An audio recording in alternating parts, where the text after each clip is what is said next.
I have learned, both inside government and watching it from the outside, that when the U.S. Navy moves suddenly, it is rarely accidental and almost never apolitical. Ships do not reposition themselves because of cable news chatter, and carrier strike groups are not redeployed on a whim. These decisions emerge from a dense ecosystem of intelligence assessments, contingency planning, and institutional memory, shaped by decades of confrontation, miscalculation, and restraint. That is why moments like this one matter. Even as Donald Trump publicly signals disinterest in a direct attack on Iran, the movement of naval assets tells a more complicated story, one written not in speeches, but in readiness levels and force posture. I've seen how this works. Political leaders speak to voters, markets, and allies all at once, often with an eye toward de-escalation by declaration.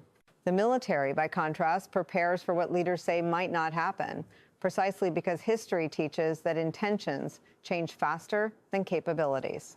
The gap between presidential rhetoric and military action is not always evidence of deceit. Sometimes it is evidence of fear of being unprepared if deterrence fails.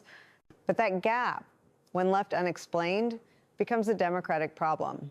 A sudden naval shift is a signal, whether intended or not. It is read closely in Tehran, parsed by regional allies, and scrutinized by U.S. commanders who remember how quickly symbolic gestures can become irreversible escalations. Iran's military doctrine has long emphasized asymmetric retaliation. That reality shapes American planning, regardless of what is said at a podium. The Navy's role, historically, has been to buy time, project resolve, and prevent surprises. Yet every move also risks misinterpretation, especially in a media environment that rewards alarm over clarity. What troubles me is not that the Navy prepares. That is its job.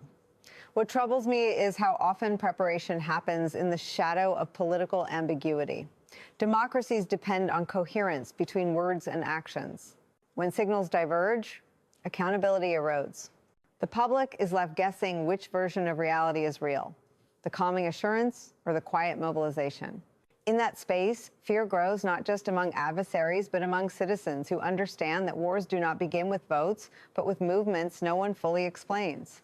One of the hardest lessons I carried out of government service is that presidential words are never just words. They are signals to markets, to allies, to adversaries, and to the bureaucracy charged with turning intention into action. Donald Trump understood this power instinctively, but he used it erratically. When he suggested publicly that there was no appetite for an attack on Iran, it sounded like restraint. Inside the system, though, restraint without clarity often produces the opposite effect. Trump governed through contradiction. He disavowed wars while authorizing escalatory actions. He dismissed intelligence briefings while demanding absolute loyalty from those tasked with implementing policy. This wasn't a strategy in the traditional sense. It was impulse management, shaped by political incentives and personal grievance. For the military and national security professionals around him, the problem was not his reluctance to fight, but his unpredictability. Planning under those conditions becomes less about executing policy and more about insulating the country from sudden reversals. Publicly distancing himself from war served Trump politically. After Iraq and Afghanistan, anti-intervention rhetoric resonated with voters across party lines. But privately, his calculus was narrower. He measured risk through optics, how strength looked, how weakness could be weaponized against him, how headlines might shift. That is how you end up with a presidency that signals peace while preparing for conflict, not because of a grand design, but because no one can be sure what the president will decide tomorrow. This executive ambivalence strained institutions built on process and predictability. The Pentagon does not operate on vibes. It operates on timelines, threat assessments, and worst-case scenarios. When civilian leadership sends mixed signals, military planners default to caution. They prepare for retaliation not because war is inevitable, but because miscalculation is always possible. That preparation then becomes visible through troop movements, naval deployments, heightened alerts, creating a feedback loop Trump often seemed oblivious to. The democratic cost of this style of leadership is profound. When presidents speak one language and govern in another, oversight weakens, Congress is sidelined. The public is lulled or alarmed based on incomplete truths. Executive power expands not through formal declaration, but through ambiguity that benefits only the person at the center of it. I've watched how dangerous that can be, not because it guarantees war, but because it normalizes decision-making without accountability. When civilian leaders and the military speak past each other, it is rarely visible in press briefings, but it is always felt inside the system. I've sat in rooms where intelligence assessments were delivered with careful language, only to be flattened into talking points by the time they reach the public. That tension becomes acute in moments like this, when the military's obligation to anticipate danger collides with civilian leadership's desire to project control. The Pentagon's concerns about Iranian retaliation are not speculative. They are rooted in years of documented behavior, proxy warfare, calibrated escalation, and a strategic culture that prizes patience over spectacle. Military planners do not ask whether Tehran wants war. They ask how Tehran responds if it believes it is being cornered. That distinction matters. It explains why force posture shifts even when official messaging emphasizes de-escalation.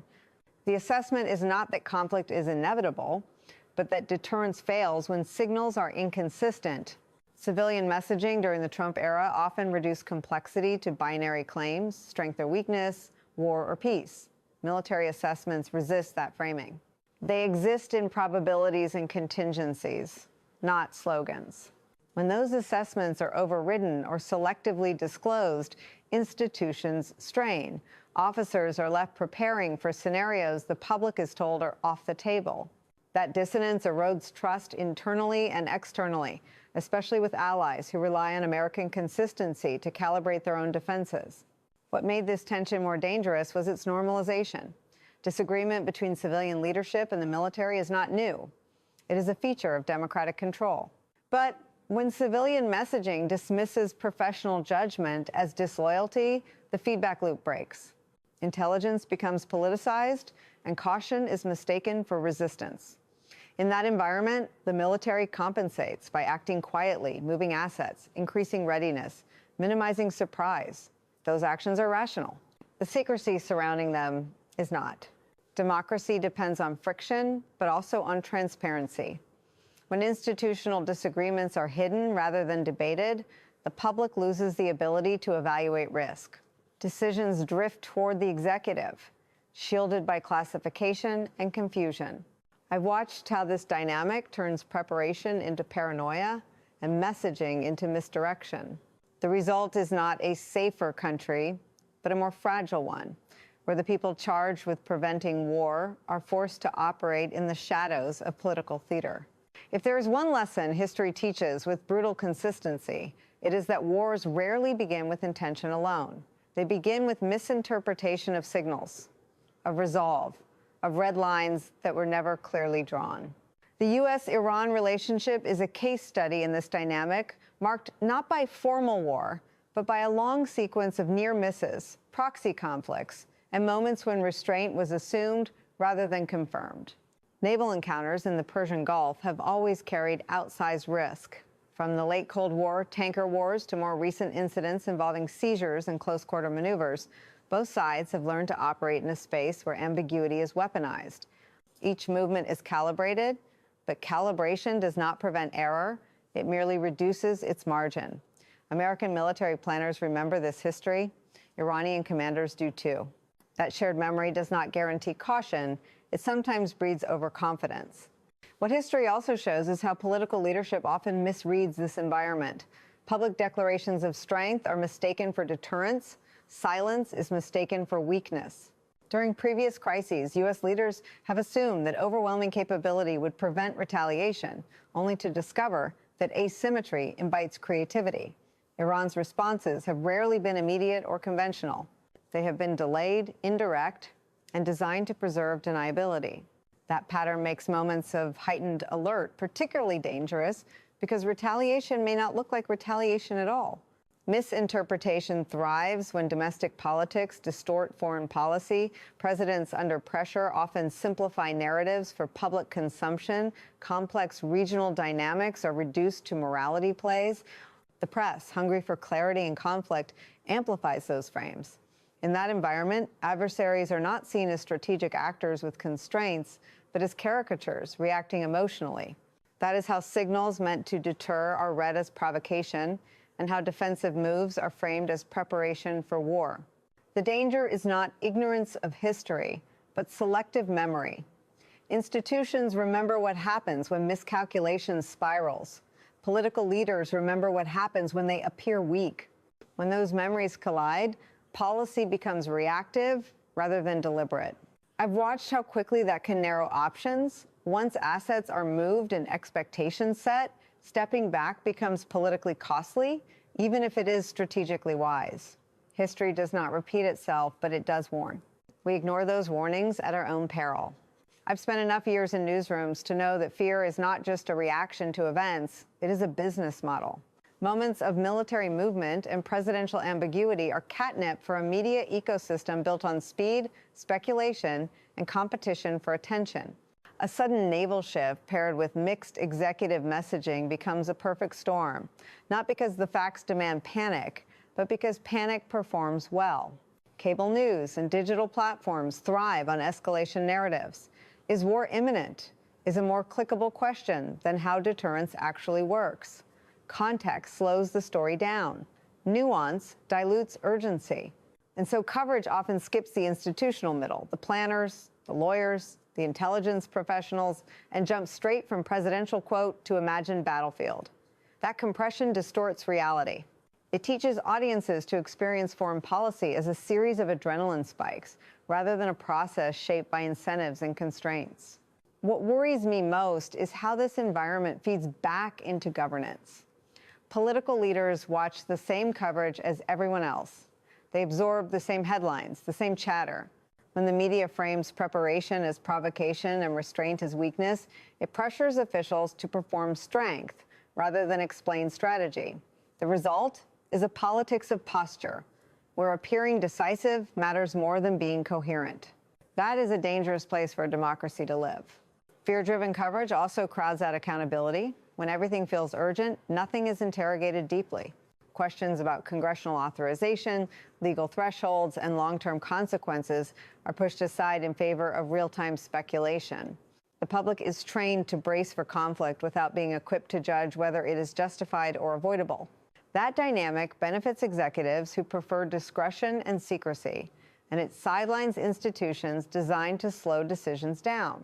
I don't blame journalists for covering power. I am one. But I know how incentives shape choices.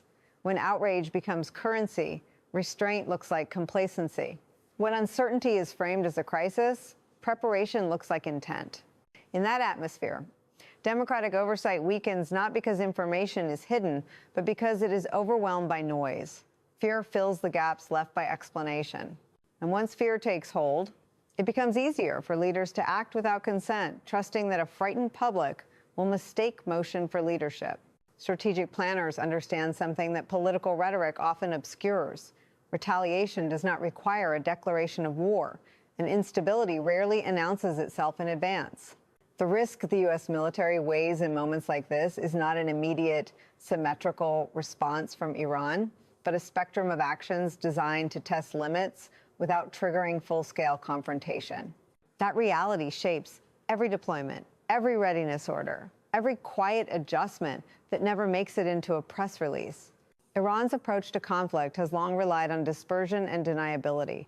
Proxy forces, cyber operations, maritime harassment, and calibrated strikes allowed Tehran to respond while preserving strategic ambiguity. For U.S. forces in the region, that means vulnerability is constant, not episodic. Bases, ships, and allies become potential targets not because war has begun, but because deterrence is being negotiated in real time. This is the context in which fears of retaliation emerge not as panic, but as sober assessment. Regional instability compounds these risks. The Middle East is not a vacuum where bilateral signaling remains contained. A single misread signal can ripple outward, drawing in partners and proxies with their own agendas. Allies look to Washington for clarity because their own security decisions depend on it. When American messaging is inconsistent, regional actors hedge. Some escalate preemptively, others overcorrect defensively. The result is a security environment where intentions matter less than perceptions. What often goes unsaid is how difficult it becomes to de-escalate once retaliation is anticipated. Preparation hardens positions. Forces on high alert are less forgiving of ambiguity. Rules of engagement tighten. Space for diplomacy narrows, not because leaders reject it, but because the system is now oriented toward worst-case outcomes. This is how conflicts expand without anyone consciously choosing expansion. The democratic consequence is subtle but serious. As instability grows, decisions concentrate. Executives rely more heavily on classified assessments and rapid response authorities. Congress is briefed, not consulted. The public is informed after the fact, if at all. Each step is defensible in isolation. Together, they shift power away from deliberation and toward reaction. I've watched this pattern unfold before. It rarely ends where anyone intended, and it always leaves behind a region and a democracy more fragile than before. The final cost of moments like this is not measured only in military risk or regional instability, but in what they reveal about the health of democratic control over force. The American system was designed to make war difficult, not because conflict is sometimes necessary, but because it is always consequential. Yet over time, and especially in periods of sustained fear, the boundaries around executive war powers have thinned, stretched by precedent, urgency, and political convenience. When naval assets move and readiness levels rise without a clear public rationale, authority quietly consolidates. Congress is informed through classified briefings that rarely translate into public debate. Authorizations passed for past conflicts are repurposed for present ones. Legal justifications become elastic, interpreted internally rather than tested openly. None of this requires bad faith. It requires only normalization, the acceptance that this is how things are done now. I've seen how easily democratic norms erode when process is treated as an obstacle rather than a safeguard. Presidents come to rely on speed and discretion, especially when media cycles reward decisiveness over deliberation. The public, conditioned by years of crisis framing, grows accustomed to learning about military actions after they occur. Oversight becomes episodic, reactive, and partisan. The question shifts from should this happen to do we support it now that it has?